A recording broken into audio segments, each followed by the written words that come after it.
Hello ಎಲ್ರಿಗೂ ನಮಸ್ಕಾರ, good morning. ಇವತ್ತು ನಾನು ಫ್ರೈಡೇ ವಿಡಿಯೋನ ಅಪ್ಲೋಡ್ ಮಾಡ್ತಾ ಇದ್ದೀನಿ. ಇವತ್ತಿನ ತಿಂಡಿಗೆ ನಾನು ಕಾಯಿ ದೋಸೆನ ಮಾಡಿದ್ದೆ. ನೀರು ದೋಸೆ, ಕಾಯಿ ದೋಸೆ ಎರಡೂ ಒಂದೇ. ನೀರು ದೋಸೆ ಹಿಟ್ಟಿನ ರಾತ್ರಿನೇ ಅಕ್ಕಿನ ನೆನೆಸಿಟ್ಕೊಂಡಿರ್ತೀವಿ. ಅದಕ್ಕೆ ಬೆಳಿಗ್ಗೆ ರುಬ್ಬುವಾಗ ಸ್ವಲ್ಪ ಕಾಯಿ, ಸ್ವಲ್ಪ ರುಚಿಗೆ ಬೇಕಾದಷ್ಟು ಉಪ್ಪನ್ನು ಹಾಕಿ ನುಣ್ಣಗೆ ನೀರು ಹಾಕ್ಕೊಂಡು ತೆಳುವಾಗಿ ರುಬ್ಬಿಟ್ಕೊಂಡ್ರೆ ಕಾಯಿ ದೋಸೆ ಹಿಟ್ಟು ರೆಡಿ ಆಗುತ್ತೆ. ಈ ಥರ ಇದನ್ನು ಕಬ್ಬಿಣದ ಹಂಚಲ್ಲಿ ತೆಳುವಾಗಿ ಹಾಕ್ಕೊಂಡ್ರೆ ತುಂಬಾ ಟೇಸ್ಟಿಯಾಗಿರುತ್ತೆ. ಹೆಲ್ದಿ ಫುಡ್ ಅಂತ ಹೇಳ್ಬೋದು. ನಾನು ಬ್ರೇಕ್ಫಾಸ್ಟ್ ಎಲ್ಲ ಮುಗಿಸ್ಕೊಂಡಾದ್ಮೇಲೆ ನಿನ್ನೆ ನಾನು ಈ ಹುರುಳಿಕಾಳನ್ನು ಮೊಳಕೆ ಕಟ್ಟಿರುವಂಥದ್ದನ್ನು ಇವತ್ತು ಸಾಂಬಾರು ಮಾಡ್ಕೊಳ್ತಾ ಇದ್ದೀನಿ. ಮೊಳಕೆ ಕಟ್ಟಿರುವಂಥ ಹುರುಳಿಕಾಳಿಗೆ ಫಸ್ಟು ನಾವು ಮೊಳಕೆ ಕಟ್ಟುವಾಗಲೇ ಒಂದು 5-6 ಸಲ ಚೆನ್ನಾಗಿ ನೀರಲ್ಲಿ, ಬೆಚ್ಚಗಿರುವಂಥ ನೀರಲ್ಲಿ ತೊಳೆದ್ಬಿಟ್ಟು ಕಟ್ಟಿರ್ತೀವಿ. ಮೊಳಕೆ ಈ ರೀತಿ ಬಂದ ಮೇಲೆ ಒಂದ್ಸತಿ ಇದನ್ನು ಸ್ವಲ್ಪ ನೀರು ಹಾಕ್ಕೊಂಡು ತೊಳ್ಕೊಂಡ್ರೆ ಸಾಕಾಗತ್ತೆ. ಇವಾಗ ಇದಕ್ಕೆ ಮಸಾಲ ರೆಡಿ ಮಾಡ್ಕೊಳ್ತಾ ಇದ್ದೀನಿ. ಮೊಳಕೆ ಕಟ್ಟಿರುವಂಥ ಕಾಳಿನ ಸಾಂಬಾರಿಗೆ 1 ಕಪ್ಪಷ್ಟು ಹಸಿ ತೆಂಗಿನಕಾಯಿ ತುರಿ, ಹಾಗೆ ಸ್ವಲ್ಪ ಕೊತ್ತಂಬರಿ ಸೊಪ್ಪು, ಸ್ವಲ್ಪ ಬೆಳ್ಳುಳ್ಳಿ, 1 ಗೆಡ್ಡೆಯಷ್ಟು ಬೆಳ್ಳುಳ್ಳಿನ ಬಿಡಿಸಿ ಹಾಕಿದ್ದೀನಿ. ಹಾಗೆ ಸ್ವಲ್ಪ ಹಸಿ ಶುಂಠಿನ ಹಾಕೊಂಡಿದ್ದೀನಿ. ಹಾಗೆ 1 ಈರುಳ್ಳಿನ ಹಾಕಿದ್ದೀನಿ. ಅದಾದ್ಮೇಲೆ ಅರ್ಧ ಟೊಮೆಟೊ ಹಣ್ಣನ್ನು ಹಾಕೊಂಡಿದ್ದೀನಿ. ಆನಂತರ 1.5 ಸ್ಪೂನಷ್ಟು ಖಾರದ ಪುಡಿ, 1.5 ಸ್ಪೂನಷ್ಟು ಧನಿಯಾ ಕಾಳನ್ನು ಹಾಕೊಂಡಿದ್ದೀನಿ. ಇದ್ರ ಬದಲಾಗಿ ಧನಿಯಾ ಪುಡಿ ಕೂಡ ಹಾಕೋಬಹುದು. ಆಮೇಲೆ ಸ್ವಲ್ಪ ಇದು ಟೇಸ್ಟಿಗೆ ಚಕ್ಕೆ ಮತ್ತು ಲವಂಗ ಸ್ವಲ್ಪನೇ ಹಾಕ್ಕೊಂಡಿದ್ದೀನಿ. ಮಸಾಲ ಸಾಂಬಾರಲ್ವಾ, ಹಾಗಾಗಿ ಕಾಳು ಸಾರಿಗೆ ಒಂಚೂರು ಮಸಾಲ ಹಾಕ್ಕೊಂಡ್ರೆ ಚೆನ್ನಾಗಿರುತ್ತೆ. ಈ ರೀತಿ ನುಣ್ಣಗೆ ನಾನು ಈ ಮಸಾಲಾನ ರುಬ್ಬಿಟ್ಕೊಂಡಿದ್ದೀನಿ. ಅದನ್ನು ನಾನು ಮೊಳಕೆ ಕಟ್ಟಿರುವಂಥ ಕಾಳು ಇತ್ತಲ್ಲ, ಈ ಹುರುಳಿ ಕಾಳು, ಅದಕ್ಕೆ ಹಾಕಿ ಚೆನ್ನಾಗಿ ಒಂದ್ಸಲ ಮಿಕ್ಸ್ ಮಾಡಿ ಇದನ್ನು ಎತ್ತಿಟ್ಕೊಳ್ತೀನಿ. ಸಾಂಬಾರು ಮಾಡ್ಕೊಳ್ಳೋಕ್ಕಿಂತ ಮುಂಚೆ ಈ ಒಂದು ಪ್ರೊಸೆಸ್ನ ಮಾಡಿಟ್ಕೊಂಡ್ರೆ ಸಾರು ತುಂಬ ಚೆನ್ನಾಗಾಗತ್ತೆ. ನಂತರ ನಾನು ಒಲೆ ಹಚ್ಚಿ 1 ಕುಕ್ಕರ್ ಇಟ್ಕೊಂಡಿದ್ದೀನಿ. ಅದು ಬಿಸಿ ಆದಮೇಲೆ ಸ್ವಲ್ಪ ಎಣ್ಣೆ ಹಾಕಿ, ಎಣ್ಣೆ ಕಾದ್ಮೇಲೆ ಅದಕ್ಕೆ ಈರುಳ್ಳಿ ಮತ್ತು ಟೊಮೆಟೊ ಒಗ್ಗರಣೆಗೆ ಹಾಕಿ ಅದು ಚೆನ್ನಾಗಿ ಕಂದು ಬಣ್ಣ ಬರೋವರೆಗೂ ಫ್ರೈ ಮಾಡ್ಕೊಂಡಿದ್ದೀನಿ.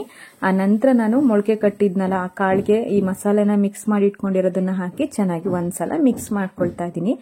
ಜಾಸ್ತಿ ಇದನ್ನ ಮಿಕ್ಸ್ ಮಾಡ್ಕೋಬಾರ್ದು, ಮೊಳಕೆ ಬಂದಿರೋದೆಲ್ಲ ಒಡೆದೋಗತ್ತೆ. ನಿಧಾನವಾಗಿ ಒಂದ್ಸತಿ ಈ ರೀತಿ ಮಿಕ್ಸ್ ಮಾಡ್ಕೊಂಡ್ರೆ ಸಾಕಾಗತ್ತೆ. ಈಗ ಸಾರಿಗೆ ಎಷ್ಟು ಬೇಕೋ ನೋಡಿಕೊಂಡು ನೀರನ್ನು ಸೇರಿಸ್ಕೊಳ್ಳೋಣ. ನಾನು ಸ್ವಲ್ಪ ಮಾತ್ರ ನೀರು ಹಾಕ್ಕೊಂಡಿದ್ದೀನಿ. ತೆಳುವಾಗಿ ಮಾಡ್ಕೊಂಡಷ್ಟು ಸಾರು ಚೆನ್ನಾಗಿ ಬರುತ್ತೆ. ಇವಾಗ ಇದಕ್ಕೆ 1/4 ಸ್ಪೂನ್ ಅಷ್ಟು ಅರಿಶಿನದ ಪುಡಿ, ಹಾಗೆ ರುಚಿಗೆ ತಕ್ಕಷ್ಟು ಕಲ್ಲುಪ್ಪನ್ನು ಹಾಕ್ಕೊಳ್ತಾ ಇದ್ದೀನಿ. ಕಾಳು ಸಾರಿಗೆ ಜಾಸ್ತಿ ಉಪ್ಪು ಹಾಕ್ಕೊಳ್ಬಾರ್ದು. ಇವಾಗ ಉಪ್ಪು ಹಾಕಿ ಒಂದ್ಸಲ ಇದನ್ನು ಮಿಕ್ಸ್ ಮಾಡಿಕೊಂಡು ಇನ್ನೇನು ಸಾರು ಕುದಿ ಬರುತ್ತೆ ಅನ್ನೋ ಸಮಯದಲ್ಲಿ 2 ಆಲೂಗಡ್ಡೆ ಹಾಗೆ 4 ಬದನೆಕಾಯಿನ ಈ ರೀತಿ ಕಟ್ ಮಾಡಿ ಹಾಕ್ಕೊಂಡು ಕುಕ್ಕರ್ ಮುಚ್ಚಳನ ಮುಚ್ಚಿ 2 ವಿಷಲ್ ಬೇಯಿಸ್ಕೊಂಡ್ರೆ ಸಾರು ರೆಡಿಯಾಗಿ ಹೋಗುತ್ತೆ. ತುಂಬ ಚೆನ್ನಾಗಿರುತ್ತೆ ಕಾಳು ಸಾಂಬಾರು. ಮುದ್ದೆ, ರೊಟ್ಟಿ ಅಥವಾ ಅನ್ನದ ಜೊತೆಗೆಲ್ಲ ಸೂಪರ್ ಕಾಂಬಿನೇಷನ್ ಅಂತ ಹೇಳ್ಬೋದು. ಇವಾಗ ಅನ್ನ ಸಾರು ರೆಡಿ ಆದ್ಮೇಲೆ ನಾನು ಮಧ್ಯಾಹ್ನಕ್ಕೆ ಜಾಮೂನ್ ಮಾಡ್ಕೊಳ್ತಾ ಇದ್ದೀನಿ. ಜಾಮೂನ್ ಮಾಡ್ಕೊಳ್ಳೋದಕ್ಕೆ ಒಲೆ ಹಚ್ಚಿ 1 ಪಾತ್ರೆ ಇಟ್ಕೊಂಡು ಅದಕ್ಕೆ 2 ಕಪ್ ಅಷ್ಟು ನೀರನ್ನು ಹಾಕ್ಕೊಳ್ತಾ ಇದ್ದೀನಿ. ಇಲ್ಲಿ ನಾನು ಶುಗರ್ ಸಿರಪ್ನ ಮಾಡ್ಕೊಳ್ಳೋದಕ್ಕೆ 2 ಕಪ್ ಅಷ್ಟು ಸಕ್ಕರೆನ ಹಾಕಿ, ಹಾಗೆ 4 ಏಲಕ್ಕಿನ ಸ್ವಲ್ಪ ಕ್ರಷ್ ಮಾಡಿ ಹಾಕೊಂಡು ಇದನ್ನ ಚೆನ್ನಾಗಿ ಕುದಿಸ್ಕೊಳ್ತಾ ಇದ್ದೀನಿ.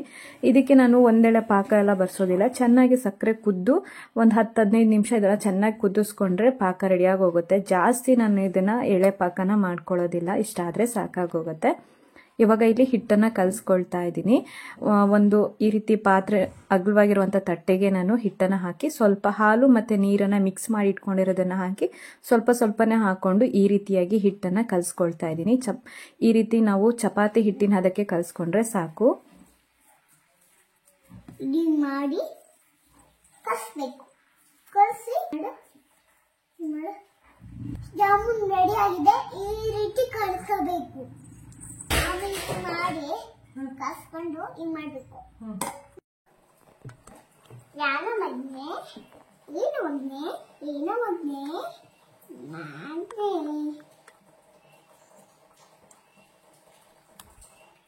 ನೀನ್ ತಡ್ಡಿ ಅಂತ ತಿಳ್ಕೊಂಡಿದ್ ನಾನು. ಅಮ್ಮ ಬ್ಯಾಗ್ ಹಾಕಳಮ್ಮ, ಅವ್ಳು ನನ್ನ ಮಾತೇ ಕೇಳಲ್ಲ. ಜಾಮೂನ್ ಮಾಡೋಣ, ಆಮೇಲೆ ಈಗ ಜಾಮೂನ್ ಮಾಡೋಣ ಅಂತ ಕೇಳೋದಿಲ್ಲ ಕಣಮ್ಮ. ಅವ್ಳು ಕೇಳೋದೇ ಇಲ್ಲ. ನನ್ನ ಮಗ ಒಂಚೂರು ಮಾತು ಕೇಳ್ತಾನೆ. ಅವಳು ನಿನ್ ಮಗಳು. ಓಕೆ, ಈಗ ಜಾಮೂನ್ ಮಾಡೋಣವಾ? ಫಸ್ಟ್ ಏನ್ ಮಾಡಿದೆ ನೀನು? ತೋರ್ಸು, ಎಲ್ಲಿಟ್ಟಿದ್ಯಾ? ಕಲಸಿಟ್ಟಿದ್ಯಾ? Very good. ನೀನೇ ಕಲಸಿದ್ದಾ? ಹೆಂಗ್ ಕಲಿಸ್ದೆ? ಏನ್ ಹಾಕಿ ಕಲಸಿದ್ಯಾ? ಏನ್ ಹಾಕಿದ್ಯಾ? ಕಲಿಸಿದ್ದೀನಿ. ಜಾಮೂನ್ ಇಷ್ಟನಾ? ಇಷ್ಟ, ನಂಗಿಷ್ಟ. ನಿಂಗಿಷ್ಟನಾ? ನಂಗಿಷ್ಟ. ಓಕೆ, ಶುರು ಮಾಡೋಣ. ರೆಡಿ ಮಾಡೋಣ. ಓಕೆ, ಅದು ಮುಚ್ಚಿಟ್ಟಿದೆಯಲ್ಲ ಅದನ್ನ ತೆಗಿ. ಓಕೆ, ಚೂರು ಉಂಡೆ ಚಿಕ್ಕ ಚಿಕ್ಕ ಉಂಡೆ ಮಾಡ್ಬೇಕಲ್ವಾ?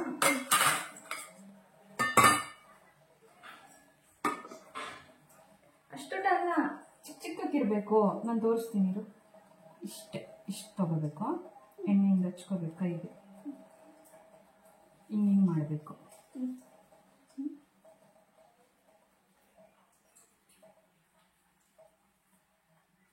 ಇಲ್ಲಿ ಇಡಬೇಕು. ಓಕೆನಾ?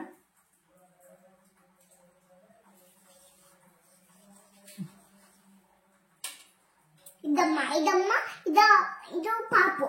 ಓಕೆ, ಪಾಪು ಹಿಟ್ಟನ್ನು ಆದಷ್ಟು ಸಾಫ್ಟ್ ಆಗಿ ಕಲಿಸ್ಕೊಳ್ಳೋದ್ರಿಂದ ಉಂಡೆಗಳು ಚೆನ್ನಾಗಿ ಬೇಗ ಬೇಗ ಮಾಡ್ಕೊಳ್ಬೋದು. ಈ ರೀತಿಯಾಗಿ ಎಲ್ಲೂ ಕೂಡ ಬ್ರೇಕ್ ಆಗದೆ ರೀತಿಯಲ್ಲಿ ನಾವು ಉಂಡೆನ ಆದಷ್ಟು ಕೈಯಲ್ಲಿ ಚೆನ್ನಾಗಿ ಟೈಟಾಗಿ ಹಿಟ್ಟನ್ನು ಸ್ವಲ್ಪ ಈ ರೀತಿಯಾಗಿ ಪ್ರೆಸ್ ಮಾಡಿಕೊಂಡು ಉಂಡೆಗಳನ್ನ ನಿಧಾನವಾಗಿ ಆದಷ್ಟು ಸಣ್ಣ ಸಣ್ಣದಾಗಿ ಉಂಡೆಗಳನ್ನ ಮಾಡಿಟ್ಕೊಳ್ಳಿ. ಈ ರೀತಿಯಾಗಿ ನಾವಿಬ್ರು ಕೂಡ ಇಲ್ಲಿ ಜಾಮೂನ್ ಉಂಡೆಗಳನ್ನ ಬೇಗ ಬೇಗ ಮಾಡ್ಕೊಳ್ತಾ ಇದ್ದೀನಿ. ನಾನು ತೋರಿಸ್ತಾ ಇದ್ದೀನಲ್ಲ, ಈ ರೀತಿಯಾಗಿ ಸ್ವಲ್ಪ ಹಿಟ್ಟನ್ನು ಈ ರೀತಿ ಟೈಟಾಗಿ ಪ್ರೆಸ್ ಮಾಡಿಕೊಂಡು ಮಾಡ್ಕೊಳ್ಳೋದ್ರಿಂದ ಎಲ್ಲೂ ಕೂಡ ಮಾರ್ಕ್ಸ್ ಆಗೋದಿಲ್ಲ. ಆಯಿಲ್ ಅಲ್ಲಿ ಫ್ರೈ ಮಾಡಬೇಕು. ಇವತ್ತು ನಾನು ಉಂಡೆ ಮಾಡಿ ತಟ್ಟೆಯಲ್ಲಿಟ್ಟಿದ್ದೀನಿ. ತಟ್ಟೆಯಲ್ಲಿಟ್ಟು ಎಲ್ಲರೂ ಫ್ರೈ ಮಾಡಿದ್ದೀರಾ? ಫ್ರೈ ಮಾಡಿ ತಿನ್ನು. ನಿಮಗೆ ಇಷ್ಟನಾ? ಎಲ್ಲರಿಗೂ ಇಷ್ಟನಾ? ಇವತ್ತು ನಾನು ನಿಮಗೆ ಕೊಡ್ತಾ ಇದ್ದೀನಿ. ಈಗ ಒಂದೊಂದೇ ಕೊಡ್ತೀನಿ.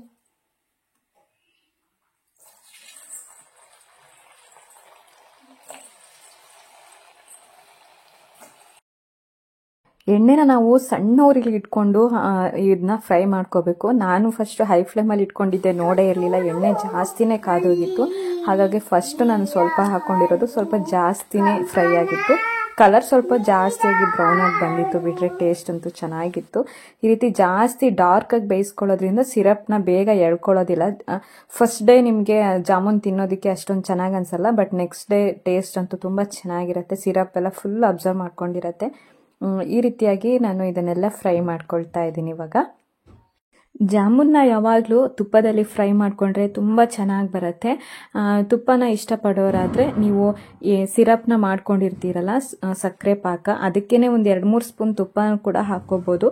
ಒಂದೊಳ್ಳೆ ಟೇಸ್ಟ್ ಬರುತ್ತೆ. ಜಾಮೂನ್ ತಿಂದಾಗೆಲ್ಲ ತುಂಬ ಚೆನ್ನಾಗಿರುತ್ತೆ. ಹಾಗೆ ಸ್ವಲ್ಪ ಸಾಫ್ಟಾಗಿ ಬರುತ್ತೆ ಜಾಮೂನು. ಈಗ ನಾನು ನಿಧಾನವಾಗಿ ಸಣ್ಣ ಉರಿ ಇಟ್ಕೊಂಡು ಎಲ್ಲನೂ ಫ್ರೈ ಮಾಡಿಕೊಂಡು ಈ ಸಕ್ಕರೆ ಪಾಕಕ್ಕೆ ನಾನು ಉಂಡೆಗಳನ್ನ ಹಾಕ್ಕೊಳ್ತಾ ಇದ್ದೀನಿ. ತುಂಬ ಬಿಸಿ ಇರುವಾಗ ಹಾಕ್ಕೊಳ್ಬಾರ್ದು. ಉಂಡೆನ ಒಂದು ಪ್ಲೇಟಲ್ಲಿ ನಾವು ಇಟ್ಕೋಬೇಕು. ಒಂದು 2 ಸೆಕೆಂಡ್ ಆದಮೇಲೆ ನಾವು ಈ ಸಕ್ಕರೆ ಪಾಕಕ್ಕೆ ಹಾಕೊಂಡ್ರೆ ಜಾಮೂನ್ ರೆಡಿಯಾಗಿ ಹೋಗುತ್ತೆ. ಇವಾಗ ಎಲ್ಲ ಅಡುಗೆನೂ ಮಾಡ್ಕೋತಾ ಇದ್ದೀನಿ. ಲಾಸ್ಟಲ್ಲಿ ನಾನು ಇವಾಗ ಅದೇ ಆಯಿಲ್ ಫ್ರೈ ಮಾಡ್ಕೊಂಡಿದ್ನಲ್ಲ, ಅದಕ್ಕೇನೆ ಸ್ವಲ್ಪ ಆಲೂ ಬಜ್ಜಿ ಕೂಡ ಮಾಡ್ಕೊಳ್ತಾ ಇದ್ದೀನಿ. ಆಲೂಗಡ್ಡೆನ ಸಣ್ಣದಾಗಿ ಈ ರೀತಿ ಕಟ್ ಮಾಡಿಕೊಂಡು ಸ್ವಲ್ಪ ಕಡಲೆ ಹಿಟ್ಟು, ಅರಿಶಿನದ ಪುಡಿ, ಉಪ್ಪು, ಖಾರದ ಪುಡಿ, ಅಜ್ವೈನ್ ಎಲ್ಲ ಹಾಕಿ ಚೆನ್ನಾಗಿ ಮಿಕ್ಸ್ ಮಾಡಿ ಆಲೂಗಡ್ಡೆನ ಇದರಲ್ಲಿ ಡಿಪ್ ಮಾಡಿ ಫ್ರೈ ಮಾಡ್ಕೊಂಡಿದ್ದೀನಿ. ಸಿಂಪಲಾಗಿ ಮಾಡ್ಕೊಳ್ಳೋವಂಥ ಆಲೂಗಡ್ಡೆ ಬಜ್ಜಿ ಇದು. ಈ ಕಾಳು ಸಾಂಬಾರುಗಳಿಗೆ ಈ ರೀತಿ ಅದ್ರ ಜೊತೆಗೆ ನೆಂಚ್ಕೊಳ್ಳೋದಕ್ಕೆ ಈ ಥರ ಬೋಂಡ ಬಜ್ಜಿ, ಈ ರೀತಿ ಹಪ್ಪಳ ಅಥವಾ ಉಪ್ಪಿನಕಾಯಿ ಎಲ್ಲ ಇದ್ರೆ ತುಂಬ ಚೆನ್ನಾಗಿರುತ್ತೆ. ಇವತ್ತು ನಾನು ಮೊಳಕೆ ಕಟ್ಟಿರುವಂಥ ಹುರುಳಿಕಾಳು ಸಾಂಬಾರು ಜೊತೆಗೆ ಆಲೂಗಡ್ಡೆ ಬಜ್ಜಿನ ಮಾಡ್ಕೊಳ್ತಾ ಇದ್ದೀನಿ. ತುಂಬ ಚೆನ್ನಾಗಿರುತ್ತೆ ಟೇಸ್ಟ್. ನೀವು ಒಂದ್ಸಲ ಈ ರೀತಿ ಸಾಂಬಾರು ಮತ್ತು ಅದ್ರ ಜೊತೆಗೆ ಯಾವುದಾದ್ರೂ ಒಂದು ಬೋಂಡ ಬಜ್ಜಿನ ಟ್ರೈ ಮಾಡಿ ನೋಡಿ, ನಿಮ್ಗೆ ಇಷ್ಟ ಆಗುತ್ತೆ. ಇವಾಗ ಆಲ್ಮೋಸ್ಟ್ ಎಲ್ಲ ಅಡುಗೆನೂ ರೆಡಿ ಆಯಿತು. ಇವಾಗ ನಾನು ತೋರಿಸ್ತಾ ಇದ್ದೀನಿ ಸಾಂಬಾರು ಯಾವ ಥರ ರೆಡಿಯಾಗಿದೆ ಅಂತೇಳಿ. ಆಲೂಗಡ್ಡೆ ಬದನೆಕಾಯಿನ ಹಾಕ್ಕೊಂಡು ಈ ರೀತಿ ಮೊಳಕೆ ಕಟ್ಟಿರುವಂಥ ಸಾರನ್ನ ಒಂದ್ಸಲ ಟ್ರೈ ಮಾಡಿ ನೋಡಿ, ನಿಮ್ಗೆ ಖಂಡಿತ ಇಷ್ಟ ಆಗುತ್ತೆ.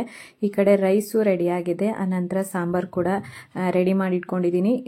ಇದು ಖಾರ ಮತ್ತು ಉಪ್ಪು ಎಲ್ಲ ಕರೆಕ್ಟಾಗಿತ್ತು, ಮತ್ತು ನಾನು ಏನೂ ಅದಕ್ಕೆ ಟೇಸ್ಟ್ಗೆ ಎಕ್ಸ್ಟ್ರಾ ಏನೂ ಹಾಕಿಲ್ಲ. ನಂತರ ಇಲ್ಲಿ ಆಲೂಗಡ್ಡೆ ಬಜ್ಜಿ ಕೂಡ ರೆಡಿಯಾಗಿದೆ. ಬಿಸಿ ಬಿಸಿಯಾಗಿ ಜಾಮೂನ್ ಕೂಡ ಇದೆ. ಜಾಮೂನ್ನ ಬಿಸಿಯಾಗಿ ತಿಂದರೆ ನನಗಂತೂ ತುಂಬ ಇಷ್ಟ. ಕೆಲವರು ಇದನ್ನು ಚಿಲ್ಡಾಗಿ ತಿನ್ನೋದಕ್ಕೆ ಇಷ್ಟಪಡ್ತಾರೆ. ನೋಡ್ತಾ ಇದ್ದಿರಲ್ಲ ಎಷ್ಟು ಸಾಫ್ಟಾಗಿ ಬಂದಿದೆ ಅಂತೇಳಿ. ಈ ವಿಡಿಯೋನ ಇಲ್ಲಿಗೆ ನಾನು ಎಂಡ್ ಮಾಡ್ತಾ ಇದ್ದೀನಿ. ಊಟದ ಸಮಯ ಆಗಿದೆ. ಈ ವಿಡಿಯೋ ನಿಮ್ಗೆ ಇಷ್ಟ ಆಗಿದ್ರೆ ಒಂದು ಲೈಕ್ ಮಾಡಿ, ನಿಮ್ಮ ಫ್ರೆಂಡ್ಸ್ ಮತ್ತು ಫ್ಯಾಮಿಲಿಗೆ ನನ್ನ ವಿಡಿಯೋನ ಶೇರ್ ಮಾಡಿ, ಸಪೋರ್ಟ್ ಮಾಡಿ. Thank you.